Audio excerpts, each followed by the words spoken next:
be a great deal of hardship on the road ahead.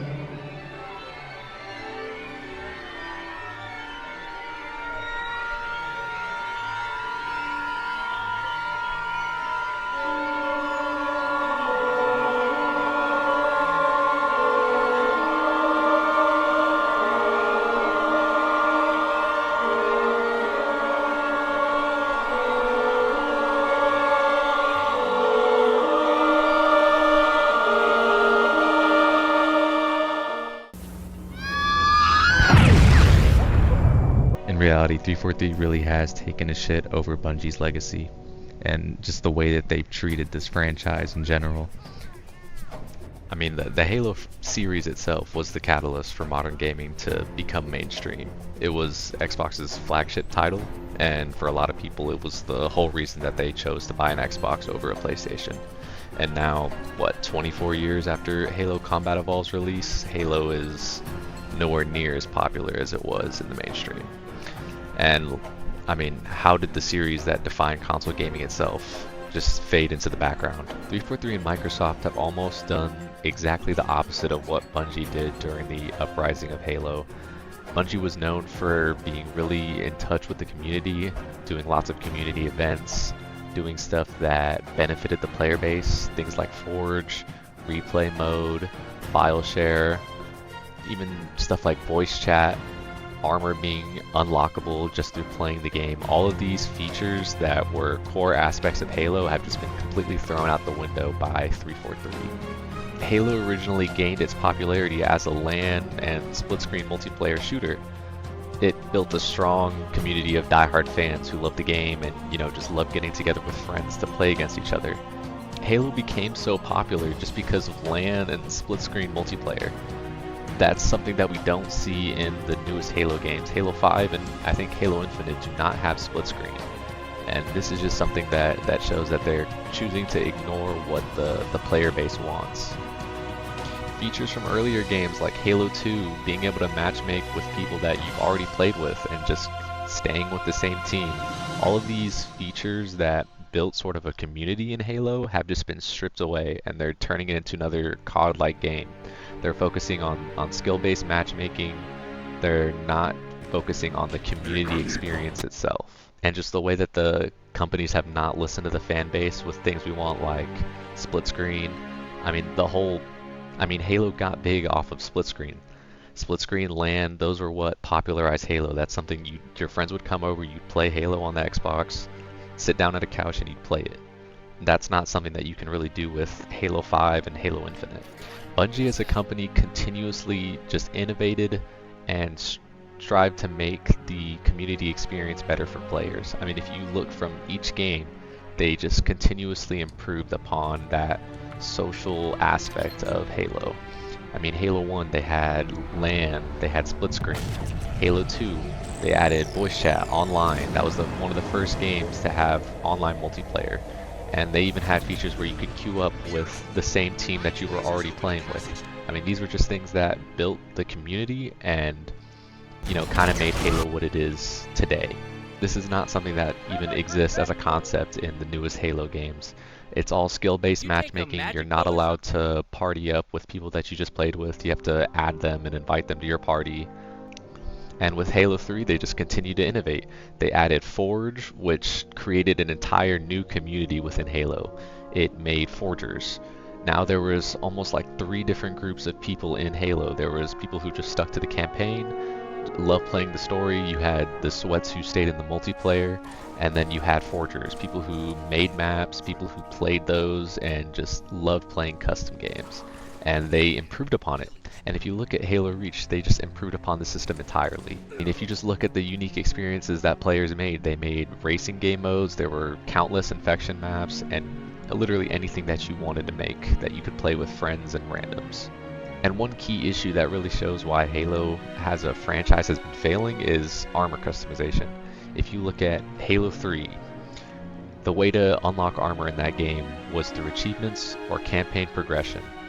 There was no way to pay money to unlock armor. You had to work for it, and that gave you a level of respect in the community, because if you saw someone with a certain armor, you knew they did something to achieve that, and it kind of gave you an incentive to do that too.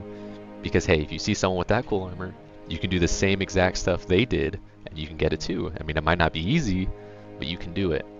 Same thing with Halo Reach. They increased the customization. You had to grind levels, you had to play matchmaking to get credits, and stuff like the skull helmet.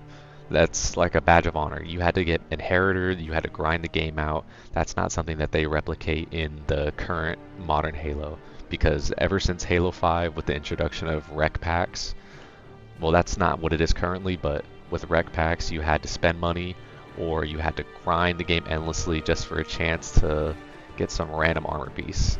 You were never going to get what you wanted unless you were extremely lucky, and 9 times out of 10 you're not. And keep in mind, you're already paying $60 for this game, so you're paying $60 just to get the chance to grind and pay for these skins that in previous Halo games you could just unlock by playing the game. And you had a guaranteed route to get it. It's not some random chance, it's not gambling. And this got even worse with Halo Infinite, because in Halo Infinite they've moved it now to where you just purchase the skin. They made it a live service game, so you get the game for free, you get the multiplayer for free. Now you have to spend upwards of $20, $30 per armor set. So now you're spending to customize your Spartan maybe as much as you did in Halo Reach. You'd have to spend hundreds of dollars to get that same level of customization. And you know, they still have battle passes and stuff like that, but that's just not what Halo is known for. And because Microsoft and 343 are, let's just say, greedy corporations, they're never going to get rid of that monetary system because it's in the benefit of the company, not the gamer. And that's why Halo itself is failing. And even if you just look at how 343 dealt with the Halo 5 campaign, splitting the story into 2 separate kind of perspectives where you have Blue Team and Fire Team Osiris, that was a complete departure from Halo as we know it. 343 trying to push Spartan Locke as a deuteragonist made it seem like they almost wanted to replace Chief. Like they thought that they could make something better than what was already working, what was already the face of the franchise. And it's almost like with the art style that they wanted to completely distance themselves from Bungie. If you look at even just how Master Chief looks in Halo 4 and in Halo 5, I mean, it makes no sense in Halo 4 how his armor completely changes while he was in cryo. I know they try to say that he had nano machines and stuff, but really they're just retconning it so they can change it into what they want it to look like. And you can say the same for the entire Covenant faction in Halo 4 and Halo 5. Just comparing them to the original trilogy, they objectively look much worse. And they completely tried to replace the third faction, the Flood, with the Prometheans. And overall, not that the Flood were super fun to fight after a while, but the Prometheans after Halo 4, especially in Halo 5, they're just unfun enemies to fight gameplay wise. And this is just made worse by how frequent they are in Halo 5. They make up quite a bit of the story. That's all you're fighting.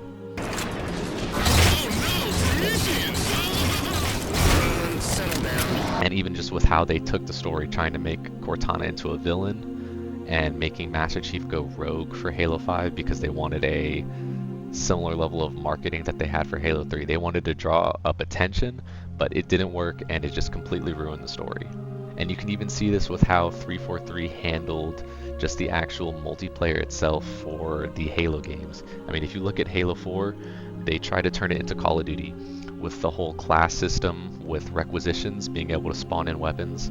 That just completely, it was a complete change from the Halo gameplay loop. The whole point is that you had to fight for these power weapons that could give your team or just you the chance to change the tide of the actual match itself. If you just spawn in with what you want, you don't have to go out and look for it, then at that point it's just Call of Duty. It's not Halo. Completely different game. And then they further expanded upon this in Halo 5, not that there was loadouts, but with the whole movement system that they added. Halo 5 came out in 2015, right around the time that Titanfall came out, and every single game company was trying to do the whole advanced movement.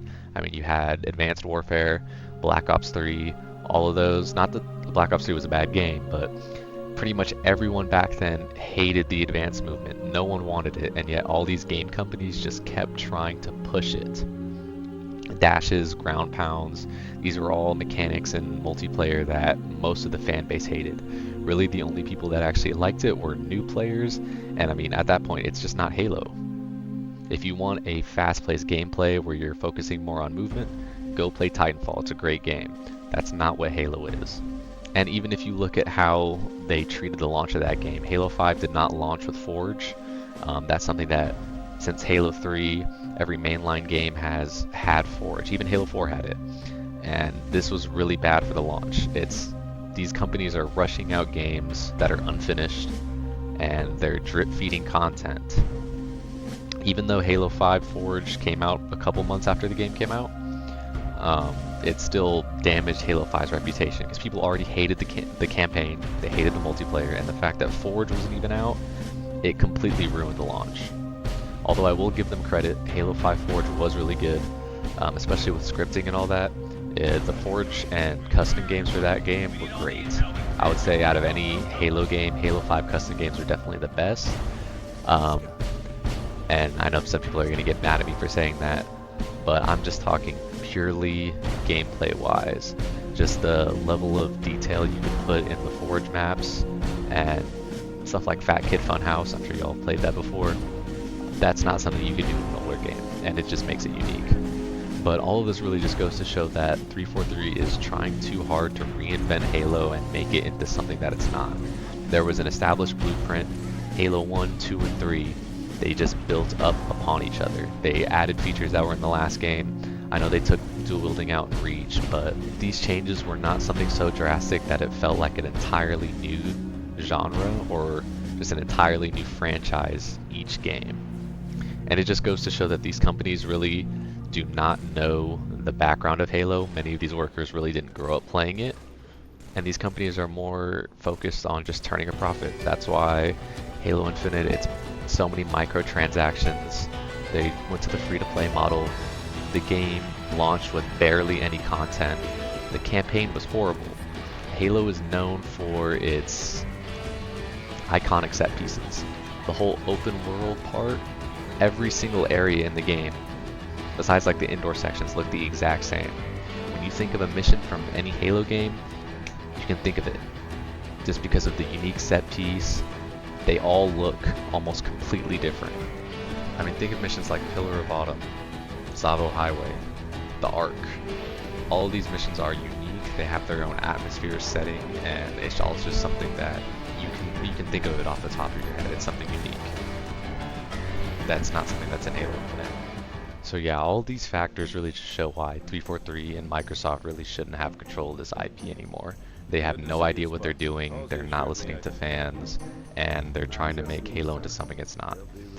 On a little bit more of a lighthearted note, I am kind of excited for the Halo remake. I'm not sure if they're trying to reboot the entire franchise. I think that could be a good idea if they don't stray too far from the original source material. There's a lot of stuff in the books that they did not cover. They have so many opportunities for games. Basically, the Halo games are just like the end of the war. There's so much stuff that we don't see off screen, or on screen. But yeah, that's pretty much my whole rant. Let me know if y'all enjoyed it. That was all off the dome. I do not script my videos. If you made it this far, feel free to drop a like and let me know how my opinions are trash. And I'll see y'all in a couple years. I'm ready! How about you?